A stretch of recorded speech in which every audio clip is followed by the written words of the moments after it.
if we don't speak about differences, if we think about similarities, I think, as mentioned already here by many of us, that knowledge is everything.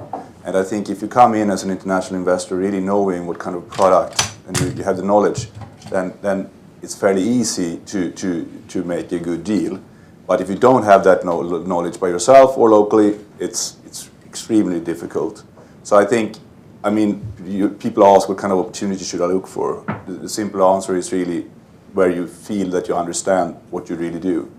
But looking upon Sweden especially right now, as I said, one interesting thing in Sweden today is that the Swedish institutions are primarily looking, when they're investing directly, they're looking only on core.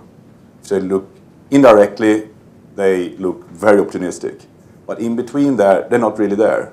And that is what I think that the international institutions and institutional money will look upon in Sweden, the core plus, where you perhaps can make some developments, not very speculative, but still where you can get some little bit high returns. Because the Swedish institutions are not there they don't look upon risk at all. And that is certainly a trend that we see all through Europe, that institutional money are looking a little bit more upon risk. So there is like a hole there.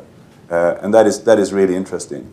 Looking on logistics and retail, that has worked out, and looking upon the international interest, international inflow of money, it's really been big all over, and it still is. So we'll see that quite a lot.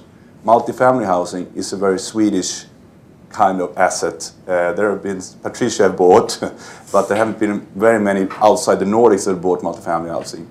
And it is a part of the Swedish investment volume, and therefore I think that you should take that away really when you count upon percentage of international investors which are buying in Sweden.